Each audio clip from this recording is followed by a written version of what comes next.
हाय guys अस्सलाम वालेकुम, this is me Reeba Askar and welcome back to my YouTube channel. आज की video is going to be about the mistakes that you should not repeat और you should not do in your MCAT. Like if you are a repeater then you should not repeat these mistakes, and if you are fresher तो आप लोगों ने ये वाली mistakes नहीं करनी, क्योंकि मैंने अपने MCAT के टाइम पीरियड के अंदर देखा था कि बहुत सारे स्टूडेंट्स जो बहुत ज़्यादा एम्बिशियस थे इन रिगार्ड्स ऑफ क्लियरिंग MCAT और चाहते थे कि हम सिर्फ MBBS ही करें, जिनका पैशन होता है। लाइक वो बच्चे नहीं जो सिर्फ और सिर्फ लेबल ऑफ डॉक्टर के लिए कर रहे होते हैं, बल्कि वो बच्चे जिनका पैशन होता है टू बी ए डॉक्टर। वो बहुत ज़्यादा मेहनत कर रहे थे लेकिन उनका आउटपुट उस तरह से नहीं आ रहा था। तो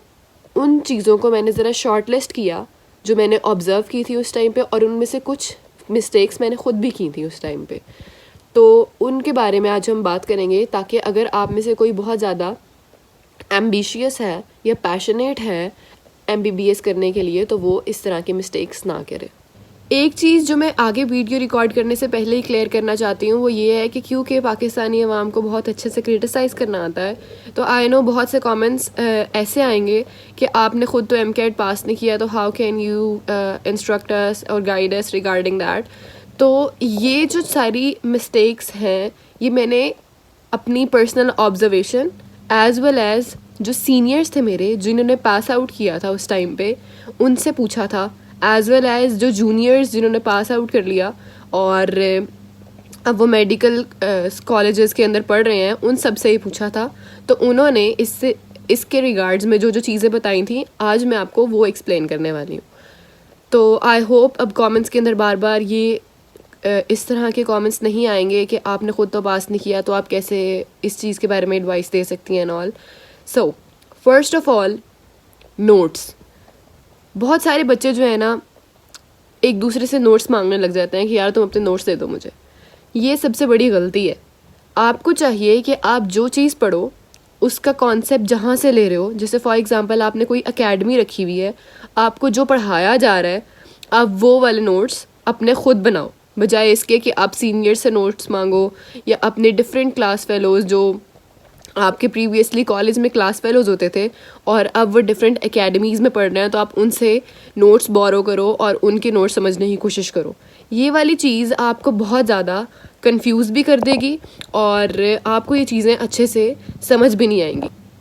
क्योंकि हर किसी का राइटिंग पैटर्न और नोट्स बनाने का तरीका बिल्कुल डिफरेंट होता है। ठीक है, अब इससे क्या होगा, आपने अपने जो नोट्स बनाए होंगे वो आपको अच्छे से समझ आएगी कि आपने इसके अंदर क्या चीज़ किस तरह से लिखना चाही थी और इसका क्या मतलब था, क्योंकि फ्लैशबैक आ जाता है थोड़ा सा कि अच्छा ये मैंने लेक्चर के अंदर किस रिगार्ड्स में लिखा था। तो वो वाली चीज़ें आपके लिए बहुत बेनिफिशियल होती हैं। नंबर 2, बहुत ज़्यादा रिसोर्सेज का इस्तेमाल। जैसे आप हर किसी से नोट्स ले रहे हैं, आप ऑनलाइन भी नोट्स देख रहे हैं, इससे क्या होता है कि आप एक टॉपिक, क्योंकि ये वाली मिस्टेक मैंने बहुत बार की हुई है, इवन अभी भी यूनिवर्सिटी के भी फाइनल्स वगैरह के अंदर मैं ये करती हूँ कि मेरी बहुत आदत है जिससे मैं छुटकारा हासिल करना चाहती हूँ, लेकिन ऑब्वियसली आदतें इतनी जल्दी नहीं जाती। एक मेरे अंदर एक चीज़ का वहम होता है कि जैसे एक टॉपिक मैंने पढ़ना है तो मैं पहले उसको बुक से पढ़ लूँगी, फिर उसके बाद उससे रिलेटेड जो जो इंटरनेट पे अवेलेबल होगा मटेरियल मैं उसको देखने लग जाती हूँ, फिर उसके बाद जो इर्द गिर्द के लोगों ने लिखा होता है मैं उसको भी देखने लग जाती हूँ। इससे क्या होता है कि आप एक टॉपिक की डेप्थ में बहुत ज़्यादा चले जाते हो और आप कंफ्यूज हो जाते हो। कंफ्यूज अगर ना भी हो, लाइक आपके कॉन्सेप्ट बहुत ज़्यादा डीप जो हो गेन हो भी जाएँ, तो भी इससे क्या होता है कि आप एक टॉपिक तो बहुत अच्छे से कर लेते हो लेकिन उसके बाद आप फेड अप हो जाते हो बहुत जल्दी। और आपने अगर सोचा होता है कि मैंने आज 10 टॉपिक करने हैं, तो आप 2 टॉपिक या 3 टॉपिक करके आपकी जो ब्रेन की लर्निंग कैपेसिटी है वो पूरी होने लग जाती है और आप कहते हो कि बस आज यहीं तक ही करूँगा। इससे क्या होता है, आप शुरू की चीज़ें तो बहुत अच्छे तरीके से याद कर लेते हो, लेकिन जो एंड टाइम वाली चीज़ें होती हैं ना, उनको फिर आप रीड करने का भी आपके पास टाइम नहीं बचता। तो ये वाली चीज़ आपको नहीं करनी चाहिए। हाँ, मैं आपको ये ज़रूर कहूँगी कि प्रैक्टिस टेस्ट जो हैं वो जितने ज़्यादा से ज़्यादा हो सके वो आप दें, लेकिन नोट्स वगैरह वाला जो सीन है उसको हर एरी गैरी वेबसाइट से जाके चेक ना करें।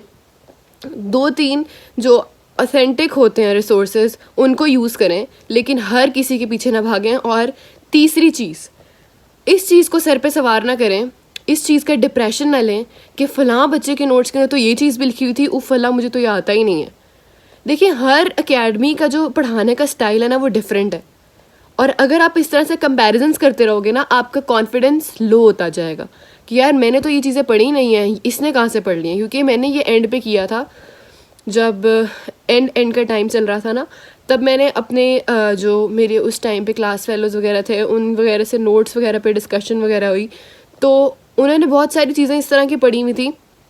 जो मैंने नहीं पढ़ी हुई थी, और मैंने जो पढ़ी हुई थी वो उन्होंने नहीं पढ़ी हुई थी। अब उनकी देख के, क्योंकि अब मैंने अपने जो मेरे पास नोट्स थे और अपनी एकेडमी के जो मटेरियल था उसके रिगार्ड में मैंने बहुत अच्छी की हुई थी तैयारी, लेकिन जब मैं उनके नोट्स वगैरह देखे तो मेरा कॉन्फिडेंस बहुत ज़्यादा लो हो गया कि यार ये सारी चीज़ें तो मैंने पढ़ी नहीं है, और मैं अपनी तरफ से समझ रही थी कि मैंने बहुत अच्छी तैयारी की हुई है, जिसकी वजह से मेरा कॉन्फिडेंस काफ़ी लो हो गया, और ये भी एक रीज़न बनी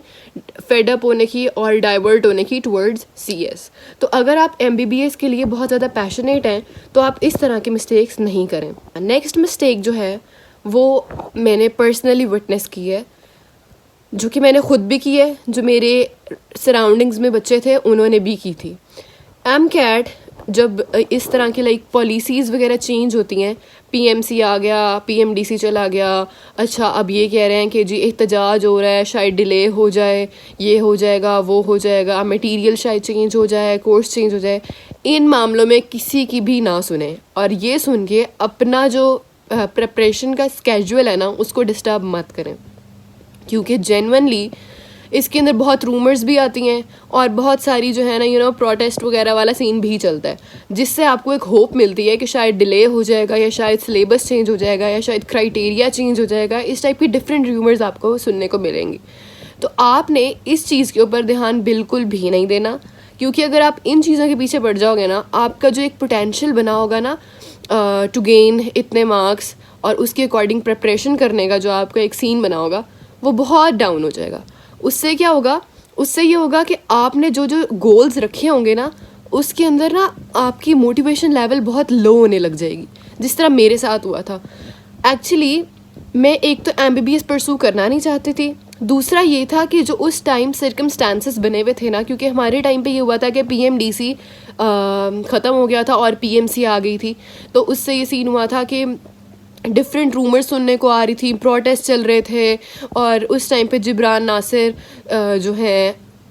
वो बहुत ज़्यादा एक्टिव हुए थे इन regards of medical field, like MCAT वगैरह के लिए बहुत ज़्यादा केसेस वगैरह भी चल रहे थे, जिससे रोज़ाना आए रोज़ कोई ना कोई एक नई न्यूज़ सुनने को आती थी। कभी ये होता था कि नेशनल सिलेबस जो है वो ख़त्म हो जाएगा, प्रोविंशियल आ जाएगा, फिर उसके बाद ये कभी सुनने को मिलता था कि डिले हो जाएगा, फिर उसके बाद रिकंडक्ट हो जाएगा, इस तरह की डिफरेंट सुनने को आती थी। ठीक है, अब मैं यहाँ पे जी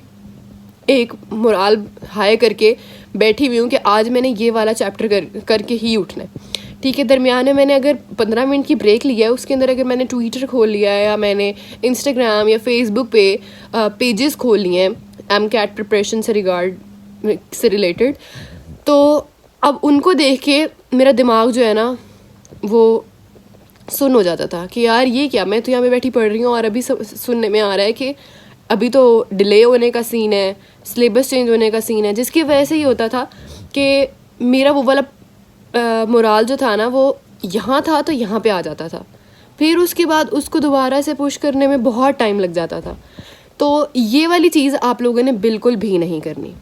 यानी कि इस रिगार्ड में किसी की भी ना सुने, बस आपने जो अपना स्केड्यूल बनाया हुआ ना उसको फॉलो करो और अच्छे से बस पढ़ते जाओ। ये सारी चीज़ें जो है ना मैं आपको बेसिकली अपने एक्सपीरियंस का और जिन्होंने पास किया है,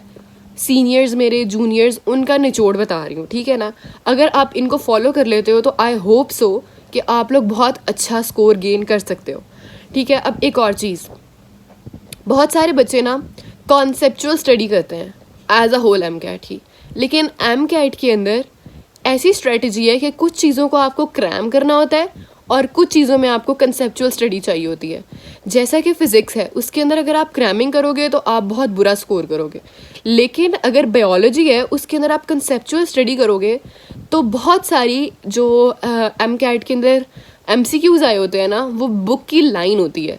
ठीक है, उसके अंदर ये होता है कि चूज़ द बेस्ट आंसर। उसके अंदर सीन ये होता है कि तीनों ऑप्शंस होती हैं वो अप्रोप्रिएट होती हैं इन रिगार्ड्स ऑफ कॉन्सेप्ट, लेकिन when it comes to your book line तो उनमें से सिर्फ एक वर्ड जो है वो आपकी MCQ लाइन से फिट कर रहा होता है,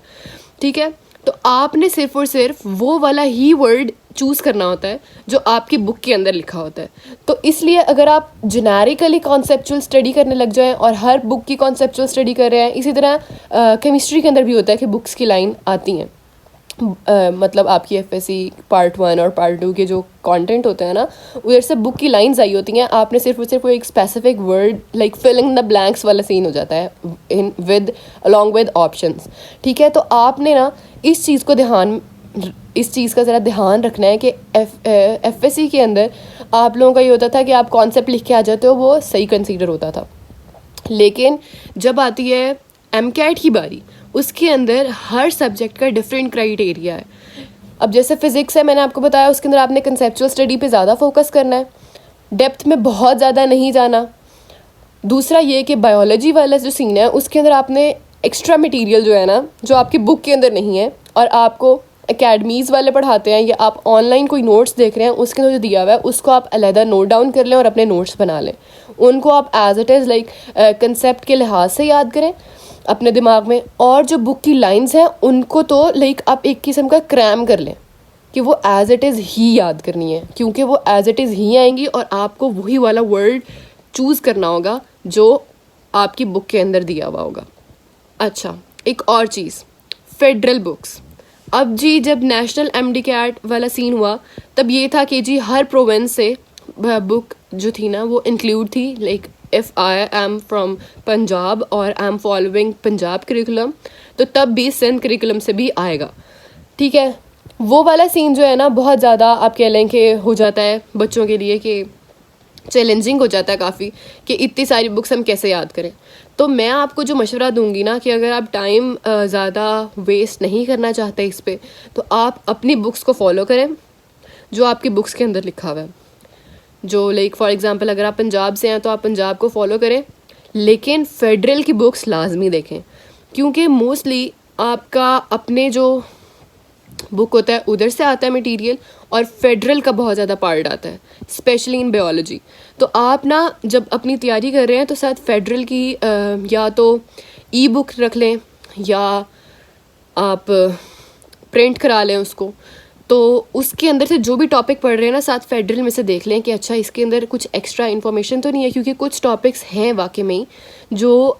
हमारी पंजाब बुक के अंदर बहुत शॉर्टली एक्सप्लेन है, लेकिन फेडरल के अंदर उनके ऊपर पूरा लाइक टॉपिक जो है ना उसके आगे सब टॉपिक्स भी हैं।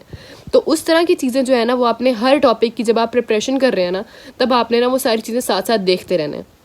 उससे ये होगा कि जो भी एक्स्ट्रा इन्फॉर्मेशन होगी ना जो आपके पास नहीं होगी और दूसरी फेडरल बुक के अंदर होगी वो आपको पता लगती जाएगी साथ के साथ जब आप टॉपिक वाइज रिवीजन प्रिपरेशन कर रहे होंगे, और उनको आप अपनी बायोलॉजी की बुक पे या नोट्स के अंदर लिखते जाएं साइड पे। इससे फ़ायदा ये होगा कि आपने बुलेट्स में बना के लिखा हुआ होगा कि अच्छा यार ये एक्स्ट्रा इन्फॉर्मेशन है, ये मैंने जब रिवीजन करनी है तब जो है ना मेरे लिए आसानी हो जाएगी। एक और चीज़ जो मैं आप लोगों को सजेस्ट करूँगी वो है notes banana in the form of bullets. इसका क्या फ़ायदा होगा? इसका फ़ायदा ये होगा कि जब आप लोगों के एंड डेज चल रहे होंगे ना तब आप लोग बार बार रिवीजन कर सकेंगे। बार बार रिवीजन का क्या फ़ायदा होता है कि आपको पूरी बुक गो थ्रू नहीं करनी पड़ेगी और आपका टाइम बहुत ज़्यादा बचेगा, क्योंकि बेसिकली MCAT की preparation is the game of managing your content with in the specific time period. इससे आपको बहुत ज़्यादा फ़ायदा होगा कि जब आपके लास्ट डेज चल रहे होंगे तब आपको पूरी बुक दोबारा से देखनी नहीं पड़ेगी कि अच्छा इसमें ये लिखा हुआ था। आपने पॉइंट्स बनाए हुए होंगे, आप सिर्फ उन्हीं को रिवाइज़ करोगे और आप अच्छा स्कोर कर सकते हो। इसके लिए आप अपना जब शुरू से आपने शुरू किया है ना, जब आप topic wise proper first time prepare कर रहे हो, तब ना आप साथ साथ अपने नोट्स बनाते जाओ। उससे ये होगा कि आप जब एंड पे आओगे ना आपके पास रिवीजन का बहुत ज़्यादा टाइम होगा, बजाय इसके कि आप एक चैप्टर को दोबारा से गो थ्रू करो। आपने सिर्फ अपने नोट्स उठाने हैं और उनको एक बार देख लेना है। MCAT के अंदर अगर आप अच्छा स्कोर करना चाहते हो तो जितनी बार आपकी रिवीजन होगी, जितनी बार आपने प्रैक्टिस टेस्ट दिए हुए होंगे, जितने आपने मॉक टेस्ट दिए हुए होंगे, उतना ज़्यादा जो है ना आपका अच्छा स्कोर जाएगा। अच्छा, लास्टली मैं आपको जो एक चीज़ बताना चाह रही हूँ वो ये है कि आपने डिप्रेस नहीं होना अपने रिजल्ट्स को देख के। यानी कि जो आप प्रैक्टिस टेस्ट अटैम्प्ट कर रहे हैं और मॉक टेस्ट अटैम्प्ट कर रहे हैं, अगर उसके अंदर आप अच्छा स्कोर नहीं कर पा रहे तो आपने इस तरह से फेडअप नहीं होना और डिप्रेस नहीं होना और मोराल लो नहीं करना कि यार ये तो बहुत मुश्किल है, मैंने तो सारी तैयारी कर भी ली है फिर भी इतने गंदे मार्क्स आ रहे हैं और ये वो। क्योंकि ये जो टेस्ट होते हैं ना, जो हम लोग अटैम्प्ट कर रहे होते हैं, ये बहुत ज़्यादा डिफरेंट होते हैं व्हेन इट कम्स टू सही वाला एमकैट। ये टेस्ट जान के थोड़े मुश्किल बनाए जाते हैं ताकि आपका जो है ना, लाइक आप ओवर कॉन्फिडेंट होके अपनी रिवीजन जो है वो कम ना कर दो कि यार मुझे तो सब आता है, इतना मैंने यहाँ पे स्कोर कर लिया, वहाँ पे भी इतना कर लूँगा, मेरिट आराम से बन जाएगा, अच्छा ठीक है। तो इसलिए आपने जो है ना, इनको देख के डिप्रेस नहीं होना कि यार ये तो बहुत ज़्यादा मुझे लग रहा है कि मुश्किल है, इम्पॉसिबल सीन लग रहा है कि मैंने इतनी तैयारी कर भी ली है फिर भी अभी तक मेरे अच्छे मार्क्स नहीं आ रहे। कूल डाउन, लाइक कुछ भी नहीं होता। ये वाले जो टेस्ट हैं ये बहुत ज़्यादा मुश्किल होते हैं और मैं आप लोगों को यही सजेस्ट करूँगी कि मैंने अपने एमकैट के अंदर बहुत ज़्यादा बच्चों को देखा था कि वो बहुत ज़्यादा जो है ना हाई लेवल की तैयारी करके जा रहे थे, मुश्किल तैयारियां करके जा रहे थे। और जब पेपर हमारा आया, मैं अगर उसको जज करूँ लाइक ऑब्जर्वेशन के अकॉर्डिंग, अगर मैं आपको बताऊँ कि जो मैंने तैयारी की थी उससे बहुत ज़्यादा आसान था पेपर।